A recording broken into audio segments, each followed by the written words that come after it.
Halo warga intelektual sekalian.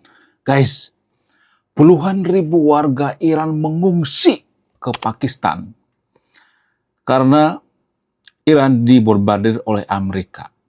Nah, yang jadi pertanyaan, kenapa pendukung Iran mengatakan Iran itu masih aman, Iran itu masih kuat, masih perkasa, tapi pada faktanya menurut data, ada puluhan ribu orang Iran pindah atau mengungsi kabur ke Pakistan. Wow, luar biasa.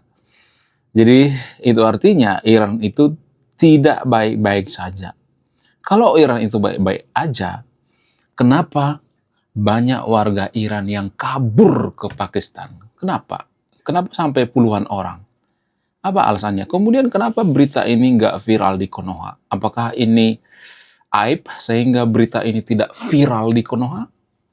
Jadi sepertinya pendukung Ayatollah Ali Khamenei, penyembah Mojtaba Khamenei akan kejang-kejang kelonjotan berjamaah mendengarkan berita ini.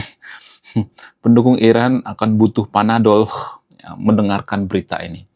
Kemudian yang jadi pertanyaan selanjutnya, kenapa banyak orang Iran itu menutupi berita-berita seputar ya, kejadian yang ada di Iran? Ya seperti ini ya, banyak orang Iran yang kabur tapi mereka menutupi. Kenapa? Why? Apalagi berita yang ditutupi oleh warga Iran. Sehingga warga Konoha itu tidak mengetahui ada banyak warga Iran yang kabur ke Pakistan. Langsung saja kita kuliti. Ya, jadi bagi pendukung Iran, ya siapkan Panadol supaya bisa nonton video ini sampai habis. Langsung saja kita ke pertandingannya. Mari kita gaskan.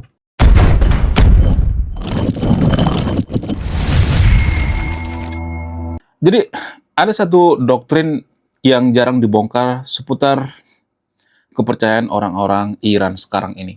Apa itu? Doktrinnya adalah boleh berbohong kalau kepentingannya itu untuk menutupi aib yang seiman. Jadi warga Iran itu didoktrin oleh pemerintahannya selama bertahun-tahun guys. Bukan hanya setahun tapi berpuluh-puluh tahun didoktrin. Supaya apa? Supaya mereka itu terlihat kuat gitu. Iran itu sebenarnya rapuh. Kalau misalnya ada yang mengatakan Iran itu superpower ya, di Konoha itu kan ada berita-berita yang mengatakan sebenarnya yang kalah itu Amerika. Amerika sudah kehabisan amunisi, sudah kehabisan drone ya, sudah kehabisan rudal, sudah kehabisan segalanya. Saya tuh pengen ngakak guys ya kalau dengar berita seperti ini. Padahal ya budget pertahanan daripada Amerika itu salah satu terbesar di dunia. Bayangkan ya, budget pertahanan Amerika itu bukan triliun lagi, tapi di atas triliun, kuadriliun. Tapi bisa-bisanya warga Konoha yang bodoh, yang tolol mengatakan bahwa nggak semua warga Konoha, tapi ya, pendukung Iran mengatakan bahwa Amerika itu sudah kehabisan rudal. Kehabisan rudal dari mana? Kalau ada duit ya pasti ada rudal kan? Kuncinya kan duit. Kalau nggak punya duit ya nggak punya rudal, ya kan? Kan mereka bisa beli rudal dari negara lain, dari Inggris kayak dari negara-negara sekutu, dari NATO, kan banyak gitu. Jadi warga Konoha itu percaya dengan berita yang mengatakan bahwa Amerika itu kehabisan rudal. Kehabisan rudal dari mana? Jadi itu salah satu berita bohong yang ditutupi. Ya, ya walaupun Iran masih melakukan perlawanan, tapi nggak sebanding dengan apa yang diterima oleh Iran gitu. Pihak yang paling banyak dirugikan itu adalah Iran. Tapi pendukung Iran tidak pernah mengaku itu. Mereka tidak mau introspeksi diri. Nah ini yang bikin Iran terpuruk. Nah ini yang bikin umat muslim, nggak semuanya tapi disclaimer on ya, negara-negara muslim itu terpuruk. Kenapa? Karena nggak ada introspeksi diri.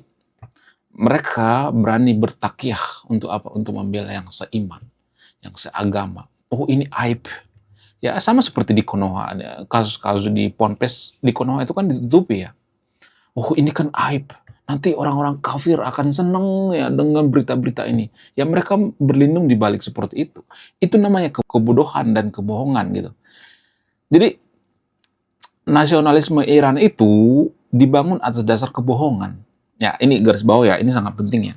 Nasionalisme itu harus dibangun atas dasar kejujuran. Namun Iran itu ya membangun nasionalisme mereka itu berdasarkan kebohongan. Mereka bersatu di atas kebohongan. Mereka bersatu untuk memusnahkan Israel. Ya, bayangkan ya, Iran membangun suatu negara itu hanya untuk memusnahkan suatu negara. Itu namanya sesuatu hal yang tidak baik ya. Itu namanya persenggokolan iblis gitu. Jadi kalau iblis itu punya musuh yang sama, mereka bisa bersatu guys. Ya buktinya Iran gitu. Saya tidak mengatakan semua di Iran itu orang jahat. Saya tidak mengatakan seperti itu ya. Disclaimer on ya. Tapi ya persatuan Iran itu dibangun atas dasar kebencian mereka terhadap Israel. Kalau misalnya mengatakan mereka nggak benci dengan Israel, nggak benci dari mana? Wong Ayatollah Ali Khamenei membarbarir Israel menggunakan ayat Quran kok. Ya, ada datanya itu di Detik News. Saya tidak asal mangap gitu. Ada datanya. Saya bicara by data. Sebelum saya bikin konten, saya riset dulu apakah benar atau tidak. Kemudian saya tanya sama AI, saya tanya sama Google dan sebagainya. Ya jadi pada faktanya seperti itu. Menurut data dari Detik News, Iran membarbarir Israel itu pakai ayat-ayat Quran gitu, pakai dalil-dalil gitu. Ya, betapa rusaknya moral orang-orang Iran gitu. Mereka beragama tapi membenci. Itu yang saya kritik. Kenapa orang beragama itu malah membenci gitu? Ya, jadi itu artinya ya tanpa kita sadari kita itu ya bisa saja membunuh orang atas dasar agama gitu. Jadi yang perlu dipertanyakan itu ajarannya, penafsirannya. Jadi penafsiran orang-orang Iran itu harus dipertanyakan. Sama halnya dengan yang terjadi baru-baru di Iran. Jadi ya, Iran itu kehilangan puluhan ribu orang ya karena warganya itu mengungsi. Mereka mengungsi ke Pakistan. Kenapa mereka mengungsi? Ya karena mereka takut lah. Itu logika sederhana ya kan. Nggak usah diperdebatin lah. Ya kalau mereka nggak takut ngapain ngungsi ya kan. Kalau Iran aman dan damai ngapain ngungsi ya kan. Jadi itu fakta yang ditutupi kan. Yang jarang dibongkar. Kenapa jarang dibongkar? Ya lagi-lagi karena ini adalah aib. Karena mereka punya musuh yang sama. Punya musuh bebuyutan yaitu Israel. Apakah Israel itu dibangun atas dasar kebencian? Saya tidak berpihak pada Israel di sini ya. Kita bicara by data, fakta. Apakah mereka punya rencana jahat? Nggak ada. Mana datanya? Coba kasih datanya. Kalau misalnya mengatakan, oh Zionis itu jahat. Emang Zionis itu bagian daripada Israel? Ya, saya cuma bertanya. Saya tidak menyimpulkan. Silakan simpulkan sendiri ya. Ya, artinya gini, kalau lu mau bongkar aib Israel, ya lu bongkar juga aib Iran gitu ya. Jangan cuma aib Israel doang yang dibongkar. Karena setiap negara itu punya aib masing-masing. Konoha juga punya aib kok. Kita punya aib. Ya, jangankan negara, ya saya sendiri juga punya aib. Yang nonton video ini juga punya aib. Nah, permasalahan di Konoha itu ya, warga Konoha itu pendukung Iran ya. Penyembah Ayatollah Ali Khamenei. Mereka ya, hanya membongkar aib Israel ya. Mereka tidak bongkar aib Iran. Mereka cuma bongkar aib Amerika. Ya, mereka tidak bongkar aib negara-negara Muslim. Karena apa? Karena seiman dan punya musuh yang sama. Itu kuncinya. Punya musuh yang sama dan seiman. Itu yang merusak moral ya. Itu yang merusak tatanan peradaban. Itu yang bikin kita susah jadi negara maju ya. Di Konoha juga seperti itu ya, berteman dengan yang seiman gitu ya. Jadi kalau saya perhatikan di Konoha itu kalau ada daerah yang seiman yang kena musibah, kita cepat tuh bantunya ya. Tapi kalau beda iman, oh kita biasanya hanya bantu dengan doa gitu ya, nggak menggunakan dana. Itu sebenarnya yang merusak bangsa kita tanpa kita sadari ya. Sedikit-sedikit seiman gitu ya. Seiman itu kan nggak akan selesai ya. Setelah seiman sealiran, yang setelah sealiran semajab, ada banyak lagi ya. Jadi nggak bakal habis-habis ya. Kalau suatu negara itu dibangun atas dasar seiman, sealiran, selesai, akan susah ya berkembang. Ya sama seperti Iran. Ya, di Iran itu kan hampir 100% umat Muslim ya. Ya, mereka juga nggak bisa maju kok ya. Jadi warga Konoha itu ya kalau saya perhatikan ya nggak semuanya tapi disclaimer on ya. Warga Konoha itu mereka berpikir ya kalau Konoha itu mayoritas satu agama misalnya akan jadi negara maju. Bukan jaminan. Pakistan gimana? Nggak maju kan? Iran gimana? Nggak maju. Ya, lagian coba sebutkan satu saja negara mayoritas Muslim yang maju. Apakah ada? Nggak ada.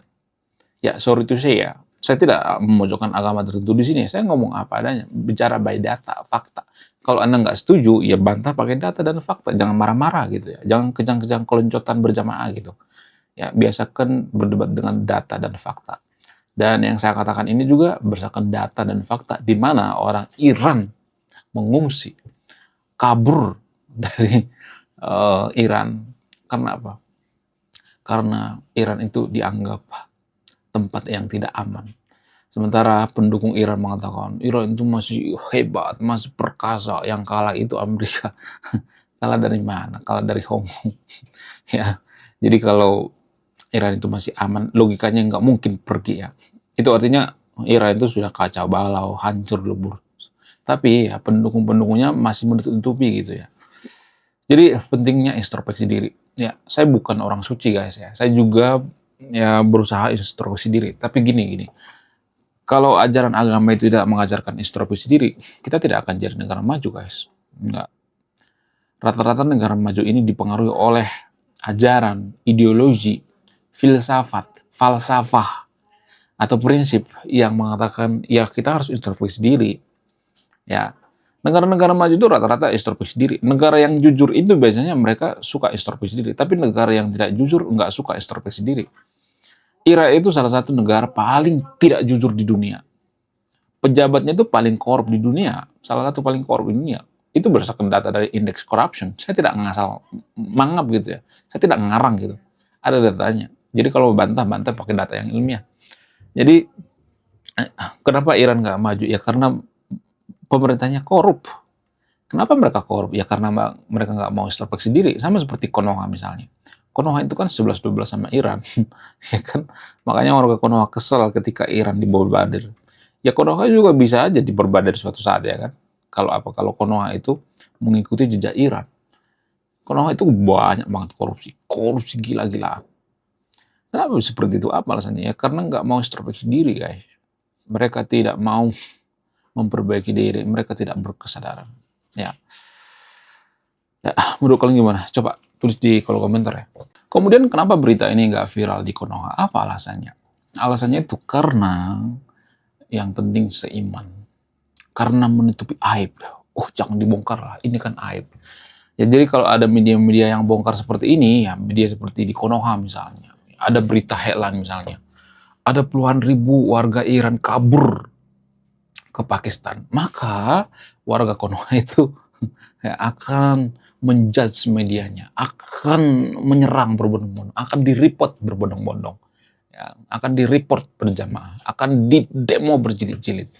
Jadi media-media di Konoha itu nggak berani jujur. Kenapa? Karena warga Konoha itu pengennya media itu berpihak gitu ya, menyenangkan gitu ya.